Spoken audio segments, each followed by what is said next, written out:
E aí, galera que assiste o nosso canal, eu estou aqui com Renato Carreiro e estamos aqui hoje para responder perguntas de membros da nossa comunidade Propaga. E são perguntas que vão ajudar vocês aqui no nosso canal do YouTube, que são perguntas ligadas à gestão de projetos, à captação. Você que é pastor, líder de igreja também vai ajudar você. A gente está aqui com o pastor João Paulo, de Criciúma, Santa Catarina, e ele está perguntando assim: estou plantando a igreja em Criciúma, meu objetivo é compreender como ver a plantação da igreja como uma forma de captação. Como escrever dentro do projeto? Estou tendo dificuldade de visualizar isso. A pergunta dele já mostra que ele vai com um pouco de dificuldade em relação ao que ele vai fazer quanto igreja e o que ele pode para a igreja e enquanto igreja para a comunidade. Eu acho que isso pode, primeira coisa, ser separado.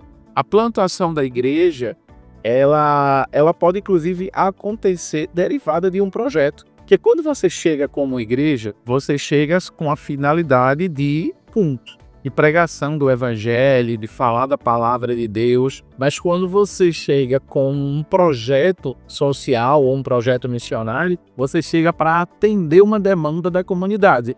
Uma dinâmica bem diferente, parecida, mas diferente. Porque existe um mapeamento de oportunidade de intervenção, né, de projeto social. Inclusive na nossa aula tem um mapeamento, a aula de mapeamento. João, se você não fez a aula de mapeamento, faz essa aula e já vai clarear isso aqui para você.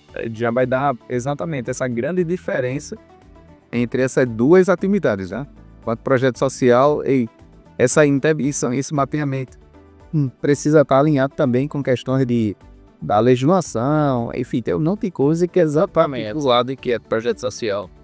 E é diferente naquela plantação da igreja. Se você, João, já tem uma igreja com poucos membros, eu sugiro a você que atenda a necessidade dos seus membros e, de repente, um membro da sua igreja, digamos que você tenha 50 membros, metade está precisando arrumar emprego. Então, você pode identificar essa necessidade e desenhar um projeto para atender essa necessidade. O que você pode fazer? Você pode dar aula de como escrever o currículo, como as pessoas se apresentaram na entrevista de emprego. Você pode dar aula de informática, de Excel, como encontrar oportunidade de emprego, como pode ter um banco de currículos. Eu fiz isso no Senegal, inclusive. Agora, se você quer plantar uma igreja e ainda não plantou, não começou, está zerado, faça um projeto da plantação da igreja. Por que a gente planta uma igreja numa localidade? Não é porque a gente quer ser uma igreja naquele lugar, mas porque você identificou enquanto religioso, enquanto pastor, que existe uma necessidade das pessoas buscarem a fé ali naquele lugar. E normalmente o evangelho ele responde uma demanda. Você vê o índice de prostituição é muito alto. O índice de tráfico de drogas é muito alto. O índice de crianças na rua abandonadas, é muito alto. A igreja ela não só vem com a proposta da religião, mas ela vem com a proposta e resolução de problemas. Você vê ali na Bíblia Sagrada, você vai ver Jesus resolvendo problemas de pessoas também. Tanto na área de alimento, quanto na área de cura, saúde, emocional, entre outras áreas que ele operou. Eu faria a proposta. E aí, se você vai fazer plantação de igreja, estuda a localidade. Quantas igrejas tem no local? Porque, por exemplo, existem pessoas que dizem, não, esse lugar já foi alcançado. Se você está numa cidade que tem 100 mil pessoas e tem 10 igrejas, esse lugar ainda não foi alcançado, porque existem 10 igrejas, mesmo sendo igrejas de outras denominações.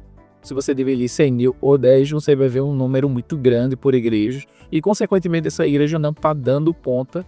Essas igrejas não estão dando conta de falar de Jesus, de evangelizar toda essa gente. Então, isso pode ser um argumento legal para você colocar no seu projeto de plantação de igreja. Agora, pode acontecer os dois ao mesmo tempo? Sim. Eu acho que os dois eles podem caminhar juntos.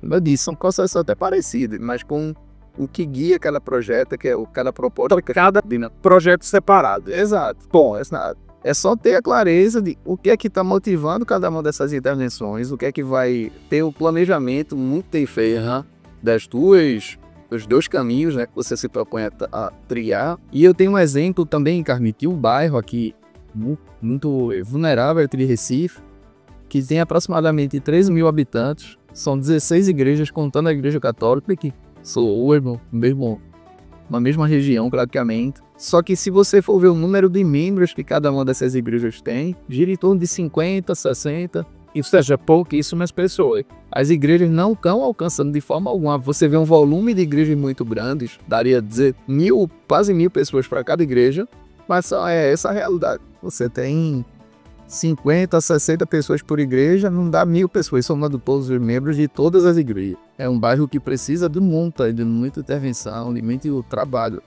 Agora sim, uma das grandes objeções hoje de muitos crentes, até de muitos católicos, né? Renato é católico, eu sou protestante, mas de muita gente é fazer parte de uma igreja que não faz nada, né? Eu acho que você como católico acontece muito isso, eu também na igreja evangélica. Então, se você, João, começa um trabalho atendendo uma necessidade, você vai ganhar exposição. Então, quais são as objeções que um pastor precisa quebrar, tá? Hoje no Brasil, de tantos falsos profetas e falsos pastores, que a gente tem muita gente fazendo muita besteira. Primeira coisa, nem todo pastor é ladrão. É uma objeção que a gente tem que quebrar. Eu tô dizendo pra você, porque eu também me vejo na mesma situação. Que nem todo pastor só pensa em dinheiro. Que as igrejas evangélicas, elas não só olham pra dentro, mas também estão olhando pra fora. Então você tem um espaço aonde você faz culto na terça-noite, no domingo de manhã, no domingo à noite, você tem um espaço e tá vazio a semana toda, ocioso. Então você poderia, por exemplo, fez o mapa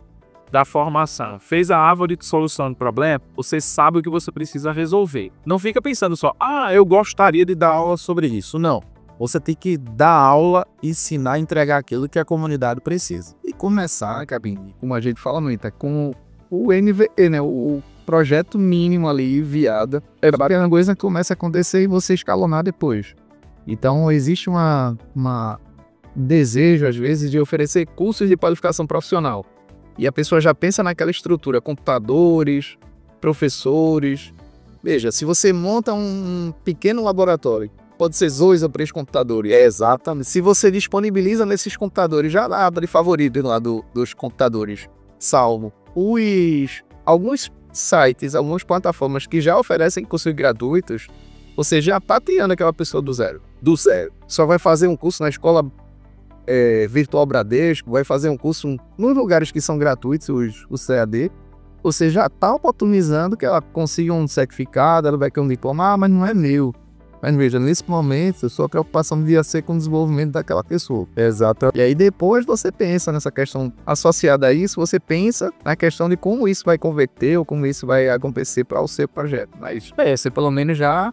Agora sim, muitas pessoas hoje gostariam até de ir na igreja, mas fica meio com medo, fica meio receoso. Então o projeto social é uma etapa. Que, querendo ou não, muita gente tem uma visão equivocada dos líderes. E aí, quando essa pessoa, através de uma formação, se conecta com você, ela já se conectou de uma certa forma com a igreja e de uma certa forma com Jesus Cristo, porque você é um representante aí que Criciúma, né? Você, sua esposa, sua família. Se você ainda está começando, eu aconselharia você começar pelo projeto, que você atrai pessoas e você se relaciona com pessoas e pessoas podem virar membros da sua igreja. Com certeza você vai atrair um público que já é cristão, que não está tão satisfeito com a igreja dele, talvez porque a igreja dele não faça nada e ele está a fim de trabalhar em um lugar onde a igreja é atuante na comunidade.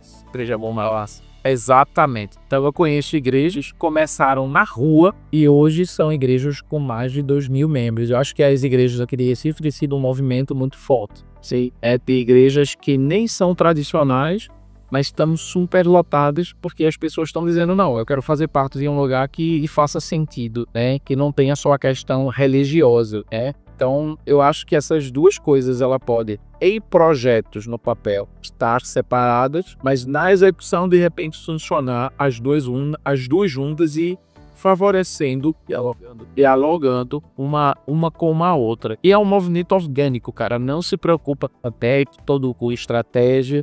É um movimento orgânico e que o Espírito Santo de Deus ele vai guiando você passo a passo, né? Ele vai dando as etapas para você e ele vai comunicando, olha, faz isso, faz aquilo. E uma coisa que é fundamental, eu costumo dizer que o milagre ele tem uma fórmula, Renato. Jesus, quando vai multiplicar pães e peixes, os discípulos queriam levar os 5.000 homens, mais mulheres e crianças, para os vilarejos, que estava escurecendo. E Jesus diz assim, eles vão ficar aqui, organizem grupo de 50. Então os discípulos eles tiveram que abrir mão daquilo que eles pensavam e obedecer a Jesus. E eles tiveram que se organizar. Então eu digo que obediência mais organização é igual a milagre.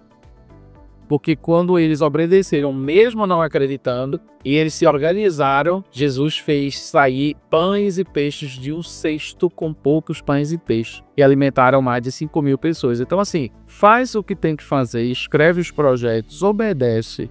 O que vai acontecer? As coisas vão acontecer e de forma orgânica. A sua igreja vai crescer e a comunidade vai reconhecer Jesus através das ações da igreja, das ações que vocês vão estar fazendo aí através da igreja. Essa foi a pergunta do nosso aluno aqui da nossa comunidade, João Paulo. Se você chegou até aqui e não sabe o que é a comunidade, quer fazer parte da comunidade, aprender a organizar projeto, captar recursos, fazer uma comunicação mais assertiva, captar através da internet, subir, editar e ter paz, venha-se embora, clica no link abaixo, vai ter aqui o nosso WhatsApp, que é o nosso suporte e vai te atender. Mas o cara chegou até aqui, foi abençoado com esse vídeo, ele tem que fazer o quê?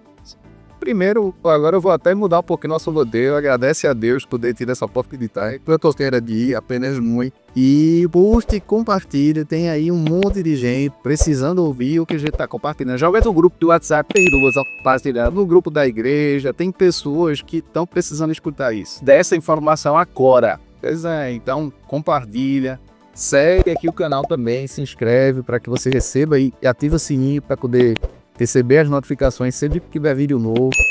Enfim, a gente tem uma preocupação que eu acho muito legal, cara, e oferecer conteúdo atual, linkado à necessidade das pessoas. Então, o trabalho que a gente tá tendo aqui, né, precisa chegar a quem tá precisando. E é muito específico e muito nichado. Se inscreve no canal, aperta o sininho, deixa o teu like, deixa os teus comentários aqui. Faz uma pergunta aqui nos comentários que a gente vai dar te ajudar. Beleza? Até o próximo conteúdo. Deus abençoe.